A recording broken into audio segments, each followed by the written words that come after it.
Kaninda Sorkal, Kannan Magizhgindraan. This is a beautiful line from the Tulasi Pujayal Kannan Magizhgindraan Madhurageetham, composed by our beloved Guru Maharaj Sri Swamiji. What is Kaninda Sorkal? Just as fruits need to ripen in order to be soft and sweet, our words need to be filled with kindness and compassion. In Srimad Bhagavatam, Skanda 4 and chapter 22, when King Prithu speaks to the Sanat Kumaras, he perfectly displays the four aspects of communication. The four aspects mentioned are communication that is filled with sense, communication that is pleasing, communication that is not too long or too short, and communication that sounds like nectar. These four aspects, portrayed by King Prithu, form the basis for communication using Kaninda Sorkal. To integrate Kaninda Sorkal into our daily lives, we can look at compassionate communication as a tool.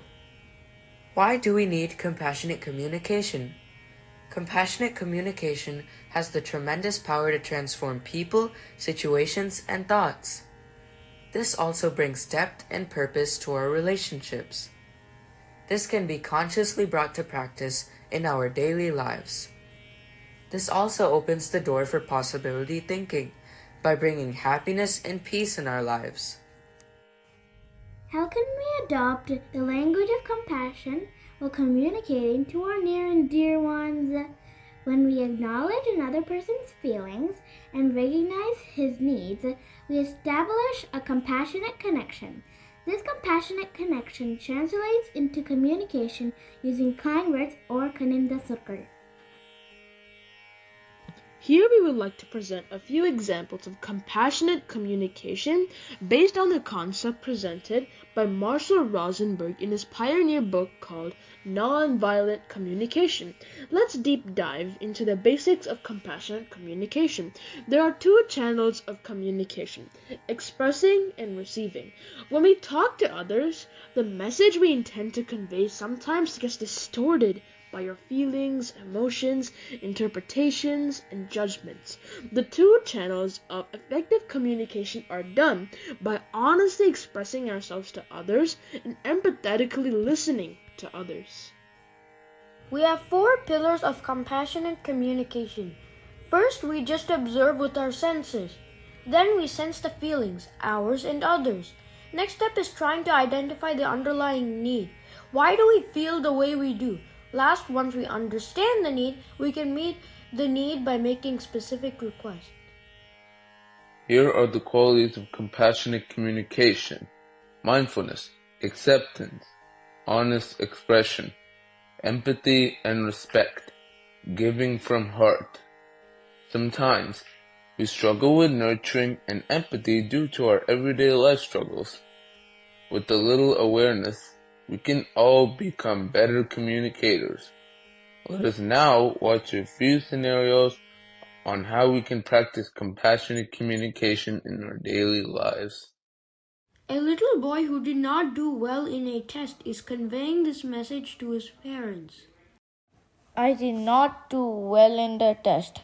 I am so sorry.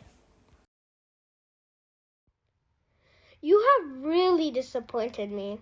I am very upset. I saw you were playing games the day before the exam. I knew you would not do well.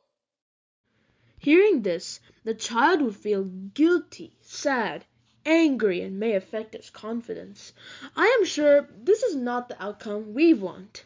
Let us see a different approach now. Are you feeling sad that you didn't do well in the test? Yes, I am. Let us work together on the chapter that you need help with, and we will practice well for the next test. How does that sound? Thank you so much. I'm going to work hard for the next test. This approach would make the child feel motivated, empowered, and confident. This develops possibility thinking and fosters strong relationships. Two friends are discussing about an upcoming performance in the next few days. I am extremely nervous about my performance on the stage next week. I should not have even signed up. Oh, don't worry about it. You are always scared of everything. Come, let us go to the playground. We notice that her feelings are not acknowledged by her friend. It did not help her with the anxiety after talking to her friend. Also, we need to be mindful about using words like always or never, as they inhibit possibility thinking. Let us now see how this can be handled differently. Are you nervous that you may not do well? Yes, this is how I feel. How about I stay with you while you practice this week, and you can also sing in front of our music teacher to get her feedback before your performance. Do you think that will help? Yes, I would love that. You being with me will make me feel better, and I also would like to hear from our teacher. She now feels that she is understood, and that strengthens her friendship. Now let us watch the next scene when Ram comes late to school. Ram has been coming late to the school. His teacher is little concerned. You're never on time, Rob. What's your excuse today? Sorry, sir. My alarm didn't ring this morning. You're really full of excuses. The teacher was condescending, and Ram now feels embarrassed, guilty, and ashamed. We should avoid using the words like never, as this removes the possibility of the child coming on time. Here is a better way the teacher could have addressed the situation. Good morning, Rob. I noticed you arrived a little late today. Is everything all right? Sorry, sir. My alarm didn't ring this morning.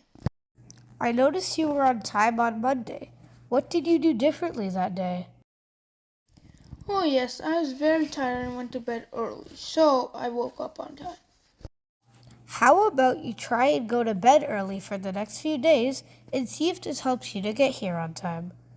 Thank you. I will definitely try that from today.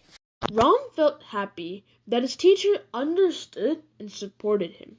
In conclusion, empathetic responses are geared towards building a connection, and nurturing provides us a sense of security, trust, and forges strong bonds. The foundation of our Premika Sampradaya is love. We can develop love in our hearts by following simple values outlined in Bhagavata Dharma, by chanting God's names and singing kirtans. These practices have the power of inner transformation and can fill our hearts with love and compassion. Golden words of our Guru Maharaj. Our Guruji often says that the best position to be is to be silent, which is the state of sadhus. However, we may not be able to practice silence like sadhus at all times. So, if at all we need to talk, let us talk only the truth and nothing but the truth. However, we need to make sure that it comes in sweet words and doesn't hurt others. Any task that is accomplished by hurting others' feelings is not considered accomplished at all. Humble pranams to our Guru Maharaj.